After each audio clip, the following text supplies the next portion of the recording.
नमस्ते दोस्तों, welcome back to our channel. आज हम 2019 की मनी नाम की एक ड्रामा और थ्रिलर से भरपूर मूवी को एक्सप्लेन करेंगे जो शेयर मार्केट के फ्रॉड और स्कैम पे बनी है। यदि आप लोग शेयर मार्केट से जुड़े हुए हैं या फ्यूचर में जुड़ना चाहते हैं तो ये मूवी आप लोगों को जरूर देखना चाहिए। और दोस्तों, शुरू करने से पहले आपसे एक रिक्वेस्ट है कि आपको वीडियो कैसा लगा कमेंट करना और वीडियो को शेयर करना मत भूलिएगा। कहानी की शुरुआत साउथ कोरिया की योइडो नाम की एक शहर से होती है जिसको साउथ कोरिया की फाइनेंशियल हब भी कहा जाता है। वहीं पर डीएम सिक्योरिटी नाम की एक ब्रोकरेज फर्म में माइक नाम का एक लड़का एज अ ब्रोकर काम करता है। माइक बहुत मेहनत और लगन से काम करता है, लेकिन इसके बावजूद वह एक कामयाब ब्रोकर नहीं बन पाया और उसका कमीशन हमेशा 0 ही होता है। जो उसके लिए एक शर्मनाक बात थी, वह अपने आसपास सक्सेसफुल ब्रोकर्स को देख के वो भी उनके जैसा बनना चाहता था और किसी भी हालत में सक्सेस और पैसा कमाना चाहता था। माइक एक बहुत ही गरीब परिवार से है। उसके माता पिता रास्पबेरी फार्मर हैं और जब भी उसे टाइम मिलता है वह फार्मिंग में उनका हेल्प करता है। ऑफिस में उसका खास दोस्त होता है केविन। दोनों एक साथ कॉलेज में पढ़ते थे और एक साथ अब एक ही ऑफिस में काम भी करते हैं। केविन एक रिच फैमिली से बिलोंग करता है। वह अपना खुद का इन्वेस्टमेंट फर्म खोलना चाहता है और एक्सपीरियंस के लिए वहां पर काम कर रहा है। माइक गरीब था, मगर इसके बावजूद केविन उसे अपना अच्छा दोस्त मानता है। खैर, डीएम सिक्योरिटीज में ब्रोकर्स जो अपने क्लाइंट के ऑर्डर्स के हिसाब से शेयर्स और सिक्योरिटी को उनके अकाउंट से बाय या सेल करते हैं और अपना कमीशन लेते हैं। मतलब जितना बड़ा ऑर्डर उतना बड़ा कमीशन। मार्केट 9 बजे स्टार्ट होता है और 3 बजे बंद होता है। मतलब 6 घंटे का टेंशन, और इसी बीच कोई खूब पैसा कमाता है और कोई गवाता है। अब बड़े बड़े इंस्टीट्यूशंस या फिर कहें तो बिग मनी के द्वारा स्टॉक मार्केट में स्पेकुलेशन तो चलता ही रहता है। स्पेकुलेशन यानी शेयर्स के प्राइस को गिराकर उनको सस्ते भाव पे खरीदो और जब मार्केट में उनकी डिमांड बढ़े तो फिर उन्हें महंगे भाव में बेच दो, जो कि इलीगल है क्योंकि ऐसे स्पेकुलेशन से छोटे मोटे रिटेल इन्वेस्टर्स बर्बाद हो जाते हैं। लेकिन इस तरह की स्पेकुलेशन को रोकने के लिए जिस तरह हमारे यहाँ सेबी है, ठीक उसी तरह वहां पर financial supervisory service, in short FSS है। खैर, फिर एक दिन माइक को एक क्लाइंट का कॉल आता है। कॉल पर उसे क्लाइंट एक इलेक्ट्रॉनिक कंपनी के 20,000 शेयर इतना कह के कॉल कट कर देता है।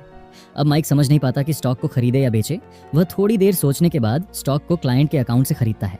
लेकिन थोड़ी ही देर में माइक को फिर से उस क्लाइंट का कॉल आता है। वह गुस्से में उसे कहता है कि मैंने शेयर बेचने को कहा था, खरीदने को नहीं। तो अब वह क्लाइंट उसके पैसे वापस मांगता है। माइक की गलती की वजह से उनको क्लाइंट को कंपनी के फंड से पैसा वापस देना पड़ा। इसलिए मैनेजर सबको कहता है कि क्योंकि कंपनी के फंड से क्लाइंट को पैसा देना पड़ा, इस महीने किसी को कमीशन नहीं मिलेगा। तो सब माइक पर गुस्सा होते हैं। अब ये सब लियन देख रहा था। लियन यहाँ का सबसे बड़ा ब्रोकर है और उसका नाम कमीशन लिस्ट में हमेशा टॉप में रहता है। वे माइक से कहता है कि एक जमाने में मेरी भी हालत तुम्हारी तरह थी, पर जब से मैं एक सीक्रेट इन्वेस्टमेंट कंपनी के साथ काम करने लगा मेरी हालत सुधरने लगी और मैं इस कंपनी का टॉप ब्रोकर बन गया। लियन माइक से कहता है कि जैक नाम का एक ब्रोकर है, उसके पास मार्केट की सारी इनसाइड इन्फॉर्मेशन रहती है। सब उसके साथ काम करना चाहता है और मैं भी उसके साथ काम करता हूँ, क्योंकि जिन्होंने उसके साथ काम किया है वह आज टॉप ब्रोकर बन चुके हैं। अब लियोन की शानो शौकत और सक्सेस देखकर माइक भी जैक के लिए काम करना चाहता है। अब माइक जैक से मिलता है। जैक की पर्सनालिटी देख वह हैरान रह जाता है। जैक उसे एक फोन देता है और कहता है तुम्हें सैमुअल एसेट नाम का एक अकाउंट हैंडल करना है और तुम्हें इस फोन पर कल एक कॉल आएगा। फोन पे तुम्हें जैसा कहा जाए ठीक वैसा ही करना। अगर तुम ये ट्रांजैक्शन सक्सेसफुली हैंडल करोगे तो तुम्हें अच्छा खासा कमीशन मिलेगा और आगे हमारे साथ काम करने का मौका मिलेगा। जैक ये भी कहता है कि वह ये सब बातें किसी से भी जिक्र ना करें। अगले दिन माइक उस सैमुअल एसेट का डीमेट अकाउंट खोलता है जिसमें $50 मिलियन डिपॉजिट था। वह अकाउंट को डीलिंग के लिए रेडी रखता है। तभी उस फोन पर उसे एक कॉल आता है और उसे कहता है कि मार्केट शुरू होते ही स्प्रेड कंपनी के 15 लाख शेयर्स मार्केट में अवेलेबल होंगे। उसमें से तुम्हें 9 लाख शेयर्स खरीदने हैं। स्प्रेड एक लार्ज कैप कंपनी है, उसके मार्केट में कभी 50,000 से ऊपर शेयर बेचने नहीं आते, तो कोई इतनी क्वांटिटी में शेयर क्यों बेचेगा। तभी हमें पता चलता है कि एक ब्रोकरेज कंपनी में एक ब्रोकर जो जैक के लिए काम करता है, उसी ने स्प्रेड कंपनी के 15 लाख शेयर्स जैक के कहने पर बेचने के लिए रखा था। अब जैसे ही 9 बजे मार्केट शुरू होता है, माइक 9 लाख शेयर्स खरीदने में लग जाता है। यहाँ मार्केट में इतनी बड़ी कंपनी का शेयर इतनी क्वांटिटी में अवेलेबल है, देखकर हंगामा मच जाता है। माइक जैक के इंस्ट्रक्शंस के हिसाब से उसमें से सिर्फ 9 लाख शेयर्स खरीदता है। खैर, अब इस ट्रांजैक्शन की खबर डीएम सिक्योरिटीज के वाइस प्रेसिडेंट को लगती है, तो उसे विश्वास नहीं होता कि माइक ने इतनी बड़ी डील की है।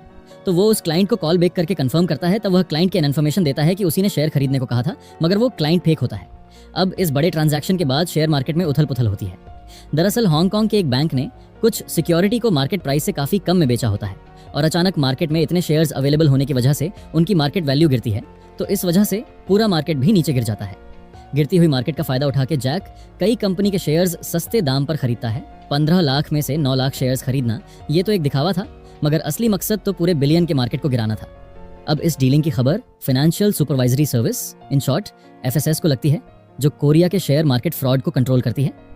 इन्वेस्टिगेशन के लिए केस रॉय नाम के एक इन्वेस्टिगेटर को दिया जाता है और रॉय स्प्रेड के स्कैम को लेके इन्वेस्टिगेशन शुरू करता है।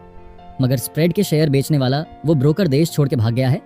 तो अब वह शेयर्स खरीदने वाले सैमुअल एसेट के ऑफिस में पहुंचता है, मगर वो ऑफिस खाली होता है। वहाँ तो बस एक आदमी होता है जो जैक के इंस्ट्रक्शन को फॉलो कर रहा था और अपना कमीशन लेके कब का गायब हो चुका था। तो अब रह जाता है माइक, जो इस ट्रांजैक्शन में ब्रोकर था। तो रॉय उसके पीछे लग जाता है। दूसरी तरफ रॉय माइक को कहता है कि उसने उसका कमीशन $6 लाख के ऊपर का अमाउंट बहामास में एक ओवरसीज अकाउंट खोलकर वहां डिपॉजिट कर दिया है और किसी को शक ना हो इसलिए अकाउंट मार्क चो यानी फेक नेम से खोला गया था। माइक अब उन पैसों से एक आलीशान फ्लैट खरीदता है और उन पैसों से अपने माता पिता को एक बेहतरीन जिंदगी देने की कोशिश करता है और ये देख दोनों बहुत खुश होते हैं। वह डिनर के लिए अपनी गर्लफ्रेंड को एक महंगे रेस्टोरेंट लेकर जाता है। फिर उसी रेस्टोरेंट के वॉशरूम में पहली बार माइक की मुलाकात रॉय से होती है। रॉय अपना विजिटिंग कार्ड माइक को देता है और कार्ड को देख माइक को शक होता है कि कहीं एफएसएस की नजर उस पर तो नहीं है। खैर, अब जैक अगले डील के लिए माइक को मिलने बुलाता है। वह माइक से कहता है कि अगली बार उसे प्रोग्राम ट्रेडिंग करनी होगी। प्रोग्राम ट्रेडिंग मतलब बहुत सारे अलग अलग शेयर्स के ऑर्डर को एक साथ एक बार में एग्जीक्यूट करना। तो अलग अलग शेयर्स का मिलकर एक बास्केट बनाया जाता है और उन्हें एक साथ एक बार में बेचने के लिए रखते हैं, जो एक प्रोग्राम के जरिए किया जाता है। अब मार्केट गिरना शुरू होता है तो माइक को बल्क में शेयर्स की ऑर्डर मिलती है। माइक को करीब 139 मिलियन के शेयर्स बाई करने की ऑर्डर्स मिलती है, जो वो प्रोग्राम ट्रेडिंग के जरिए कुछ ही मिनटों में पूरी करता है। टोटल मिला के 700 मिलियन के ट्रांजैक्शन होते हैं, जिसमें माइक को 1,75,00,000 का कट मिलता है। ये देख ऑफिस के सभी लोग उसकी तारीफ करने लगता है। अब रात को रॉय माइक को उसके अपार्टमेंट के नीचे मिलता है और उसे कहता है कि अब उसकी नज़र उस पर है। यह सुनकर वह टेंशन में आ जाता है। अगले दिन माइक जैक को मिलने बुलाता है और ये सब बात जैक को बताता है। तब जैक उसे दिलासा देता है कि रॉय के पास कोई प्रूफ नहीं है, लेकिन तुम डर गए तो बात बिगड़ सकती है, और उसे कुछ दिन के लिए वेकेशन पर बहामास जाने के लिए सलाह देता है। माइक वेकेशन के लिए बहामास निकल जाता है। वहां वह उस बैंक में जाता है जहां जैक ने उसका कमीशन डिपॉजिट किया है और देखता है अपने अकाउंट में $1.41 मिलियन डिपॉजिट है। और यह देख माइक को विश्वास नहीं होता। वह हैरान रह जाता है और खुशी से झूम उठता है। वहां से कुछ पैसे लेकर अब वह एंजॉय करने निकल जाता है, जहां उसकी मुलाकात डेविड से होती है, जिसकी न्यूयॉर्क में एक इन्वेस्टमेंट फर्म है। दोनों एक दूसरे का विजिटिंग कार्ड एक्सचेंज करते हैं। जब माइक वापस आया तो उसने देखा कि एफएसएस के लोगों ने उसके ऑफिस पर रेड डाली है और उसकी वजह है खुद माइक, जिसने पिछले कुछ दिनों में की हुई डीलिंग्स एफएसएस की नजर में आई है, जिसे लेकर डीएम की इंक्वायरी कमेटी उसकी पूछताछ करती है।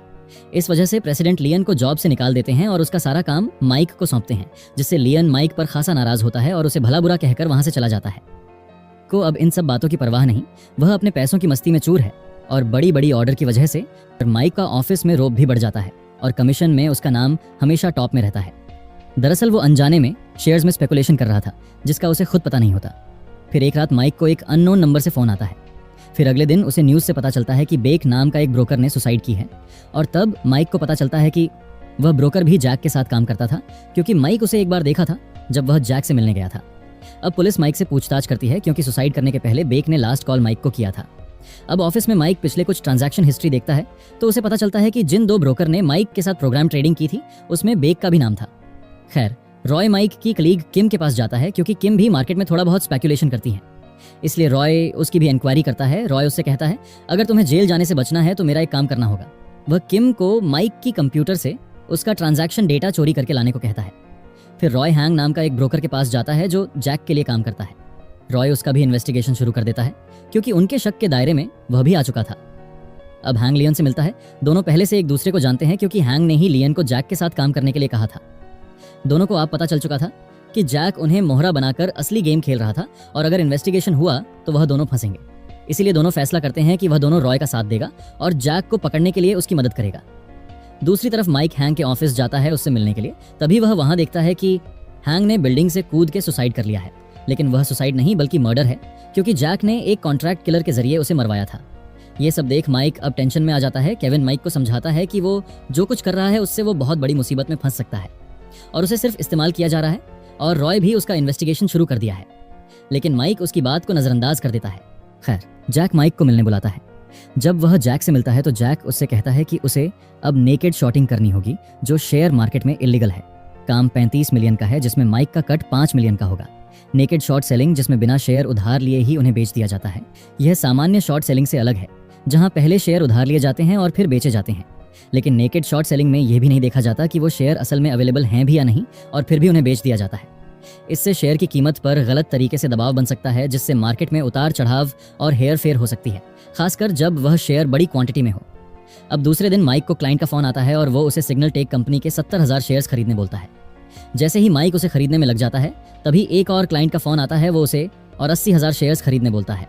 दरअसल जैक दूसरे क्लाइंट के थ्रू शेयर खरीद रहा था और ऐसा करके वह उस कंपनी के पूरे 20 मिलियन के शेयर्स माइक के जरिए लो प्राइस में बाय कर लेता है। माइक न्यूज में देखता है कि 2 दिन पहले सिग्नल टेक कंपनी में आग लग गई थी, जिसका फायदा उठा के जैक ने नेकेड शॉर्ट सेलिंग करके सिग्नल टेक के काफी शेयर्स मार्केट में बेचने के लिए अवेलेबल है करके दिखाया था, जिससे डर कर इन्वेस्टर अपने शेयर्स मार्केट में बेचने लगता है, जिससे उस कंपनी के शेयर्स की प्राइस तेजी से नीचे गिरने लगता है। इसी का फायदा उठा के जैक उन्हें कौड़ियों के भाव खरीद लेता है। माइक अब पूरा खेल समझ जाता है और उसे यकीन था कि आग भी जैक ने ही लगाई है। दरअसल सिग्नल टेक जैसे जो कंपनी बैंकरप्ट होता है, उनके शेयर्स के प्राइस को पूरे बॉटम तक ले जाके जैक उन्हें पूरी तरह से कौड़ियों के भाव में खरीदता है और कंपनी पे कब्जा करके फिर उन कंपनी के एसेट्स को बेचता है और $मिलियन का प्रॉफिट कमाता है। दूसरी ओर किम मौका देखकर माइक के कंप्यूटर से पेन ड्राइव पे उसकी ट्रांजैक्शन की डेटा चोरी करती है। जैक लियन का एक्सीडेंट करवाता है, जिसकी वजह से वह कोमा में चला जाता है और जैक माइक को हॉस्पिटल बुलाकर उसे लियन की हालत दिखाते हुए धमकाता है कि अगर उसने उसके साथ गद्दारी की तो उसकी भी हालत उनकी तरह होगी। अब माइक पूरी तरह से फंस चुका था। इधर रॉय सिक्योरिटी यूनिट के साथ डीएम सिक्योरिटी पे रेड डाल के उनके सारे अकाउंट्स की फाइलें जब्त करता है। रॉय माइक को अपने साथ ले जाता है। रॉय उसे दिखाता है कि कितने सारे ब्रोकर्स और कंपनियां जैक की वजह से बर्बाद हुई हैं। रॉय सबूत के रूप में उसे दिखाता है कि उसके पास माइक की सारी ट्रांजैक्शन हिस्ट्री भी है जो किम ने उन्हें दिया है।